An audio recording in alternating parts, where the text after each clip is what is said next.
Bonjour à tous, c'est Thierry. Bonjour à toutes, pardon. J'espère que vous allez bien. Désolé, pas trop le temps depuis plusieurs mois, là, trop de boulot. Pas trop le temps de faire des vidéos. Mais aujourd'hui, comme je vous l'avais fait pour Dialux 11, je vous fais une petite aperçu rapide des modifications de la version 11.1, sachant que j'ai cru comprendre qu'il y a une version 12 qui va sortir bientôt. La version 11.1, il y a déjà deux patchs qui sont sortis. Je ne sais pas si vous l'avez téléchargé ou pas, mais il y a déjà deux patchs qui sont sortis. Alors, quelles sont les nouveautés donc sur la version 11.1? On voit ça rapidement ensemble. D'abord, il y a un accès à la communauté, alors, qui est un truc qui est plutôt sympa. Si je le charge, est-ce que ça va charger? Ouais, voilà. Ils ont un peu tout regroupé, tout ce qui... Avant, il y avait le forum, il y avait un forum séparé pour les utilisateurs. Bah là, il y a un petit peu tout. Dans le feed, il y a des gens qui posent des questions. Il n'y a pas grand-chose en français, je pense. Il y a le wiki, il y a les essentials, il y a pas mal de choses comme ça. Il y a un peu les informations. Voilà, il y a le Evo 12, là, ils en parlent ici, qui sortira bientôt. Donc, c'est plutôt pas mal fait. Ensuite, ils ont rajouté une fonction pour les plans de travail. Dans le cas où tu veuilles ou tu ne veuilles pas, créer automatiquement un plan de travail. Dans Dialux, quand en fait on crée un nouveau projet, si là je crée une pièce ici,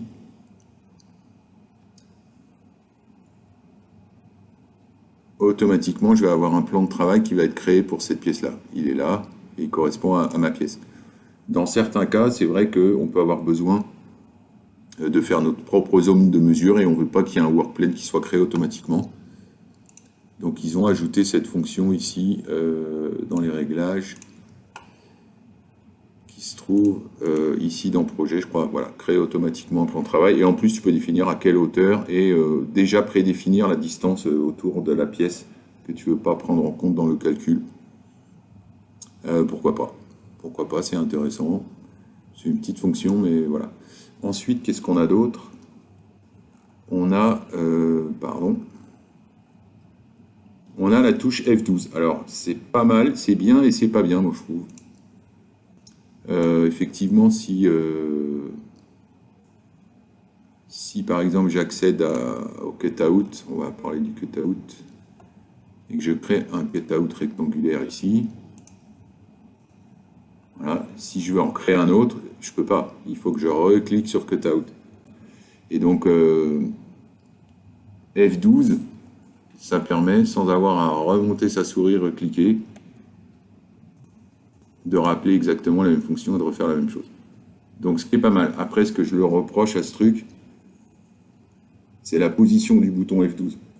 Parce qu'en général, quand tu travailles, si tu es droitier comme moi, tu as ta souris dans la main droite et ta main gauche sur le clavier pour justement accéder à la touche Tab, à la touche Shift, à la touche Contrôle, un certain nombre de raccourcis clavier. Mais c'est vrai qu'F12, c'est complètement à l'autre bout du clavier. Donc c'est une petite remarque personnelle, mais je trouve qu'ils auraient peut-être pu trouver une touche qui soit plus sur la gauche du clavier, là où on a sa main qui est posée en général. Ensuite, qu'est-ce qu'on a d'autre? Ils ont rajouté des touches de raccourci. Alors dans ma vidéo d'avant d'ailleurs, je vous expliquais les nouvelles fonctions, je vous avais dit une grosse bêtise. Je pensais, on avait regardé rapidement et je pensais qu'avec ce menu, on aurait la possibilité de configurer les raccourcis. Et ça, je trouve que c'est vraiment dommage. Ici, voilà, ils en ont rajouté plusieurs, hein, tu regarderas par toi-même, mais ils en ont rajouté pas mal, mais je trouve que c'est vraiment dommage qu'on ne puisse pas configurer ses propres raccourcis clavier. Un petit peu comme sur, je ne sais pas si tu joues à des jeux vidéo, mais sur les jeux vidéo, tu peux paramétrer les touches de ton clavier. Je trouve ça plutôt pratique par rapport à tes habitudes, par rapport à... Voilà, donc c'est des nouveaux raccourcis clavier qui ont été ajoutés. Ensuite, on a la valeur hexagonale. Alors, je ne sais pas pourquoi ils disent hexagonale, je pense que c'est une erreur de traduction. Moi, je dirais plutôt hexadécimal, mais bon. En fait, c'est une fonction qui va te permettre, quand tu choisis une couleur, si je vais dans le catalogue et que je prends une couleur, n'importe laquelle, ici, je peux rentrer une valeur en mode hexadécimal, comme ça, là, avec le hashtag. Ce qui permet, je pense, d'être plus précis. Si tu as un nuancier, ça se trouve sur Internet avec les valeurs des différentes couleurs. Et d'être plus précis au niveau des couleurs, des textures. Bon, ok, pourquoi pas. Pourquoi pas. Pour tout ce qui est cutout, j'en parlais tout à l'heure, les dernières valeurs qui ont été appliquées restent pour la fois d'après. Si par exemple, ici, j'avais choisi de paramétrer ma profondeur de coupe, et ben si je fais un premier cutout ici, là, j'ai une profondeur de coupe de 5 cm. Et si je refais justement la fameuse touche F12 et que j'en fais une autre à côté, ça garde les mêmes valeurs. J'ai pas besoin de reparamétrer ça à chaque fois. Bon, pas mal non plus. Effectivement, ça fait gagner du temps. L'aide au presse-papier, ça c'est pas mal du tout. Je sais pas si tu as vu, si par exemple je ferme ça. Je vais pour créer un nouveau projet, je vais importer un plan. Si par exemple, juste avant, je vais dans Google, je repère un plan qui m'intéresse et je fais un clic droit. Je fais un copier-coller, donc la maison, là, l'image est dans mon presse-papier, et que je reviens sur Dialux. Quand je vais importer, il va tout de suite me proposer, est-ce que je veux d'abord utiliser plutôt le presse-papier que d'aller ouvrir le fichier dans mon disque dur quelque part. Donc c'est plutôt pas mal. Si je fais utiliser le presse-papier, il va m'importer directement l'image. Voilà. Je vais pouvoir l'importer dans mon dessin et lui dire, je sais pas, par exemple, parce que là il n'y a pas de mesure, mais lui dire que là ça fait 3. Ah, j'ai mis 30 mètres, c'est peut-être beaucoup pour une chambre, que ça fait 3 mètres. Et voilà, j'ai pu importer mon dessin directement à partir du presse-papier. Et ça marche aussi pour les textures. Si par exemple je veux appliquer une texture et que je vais ici créer une texture, il va aussi me proposer d'utiliser le presse-papier. Donc ça c'est plutôt pas mal. What else? Qu'est-ce qu'on a après? Presse-papier. Les changements automatiques dans les projets, ça c'est bien aussi. Alors ça existait déjà plus ou moins avant. Mais si par exemple, alors pour te montrer, je vais fermer ce dossier-là. Je vais recréer une pièce bidon, juste pour l'exemple. Je vais y mettre des luminaires. Là, je mets des spots basiques. Voilà. Donc j'ai placé des luminaires dans ma pièce.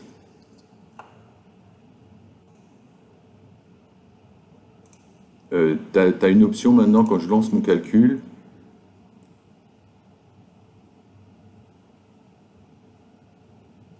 Voilà, mon calcul est fait.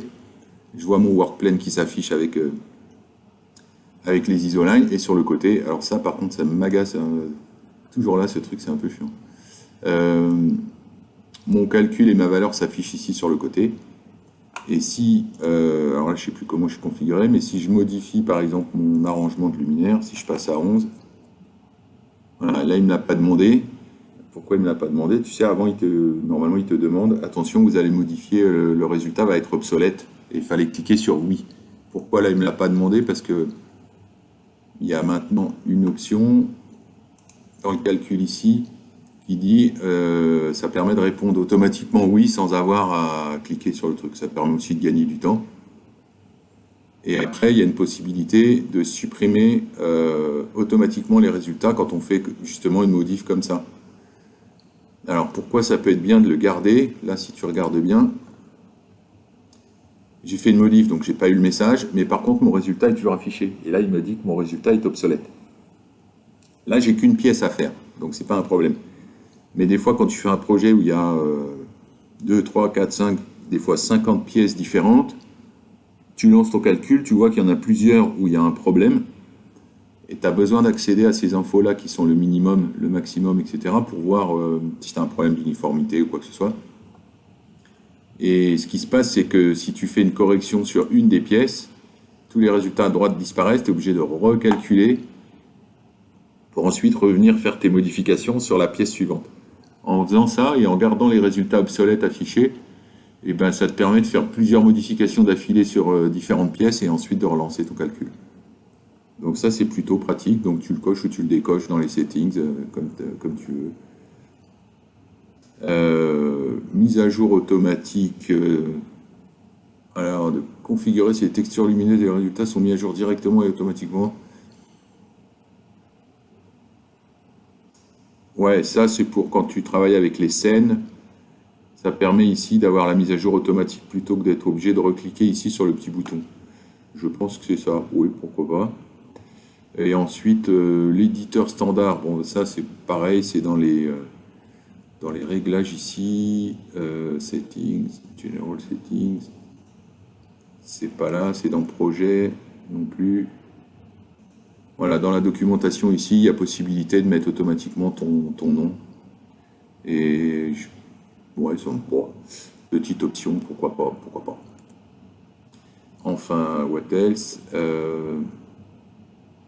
Ouais, tu peux présélectionner aussi à cet endroit-là les différents formats de ton rapport. Si tu as l'habitude de faire tes propres rapports avec ta page de garde et tout ça qui sont déjà...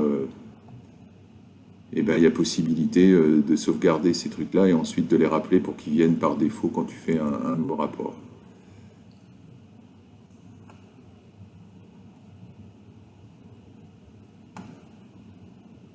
Ensuite, on a interface logicielle. Alors, leurs traductions sont toujours cosmiques.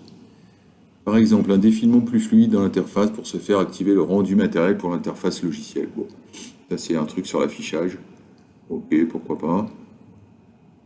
Le tachymètre d'énergie, alors moi qui m'agace parce qu'il est tout le temps là, il apparaît tout le temps et je trouve vraiment ça pas pratique. Faut à chaque fois le cacher ici, là, le supprimer. À chaque fois il revient, je trouve ça un petit peu chiant. Bon, ils ont rajouté des options, notamment sur le type d'affichage.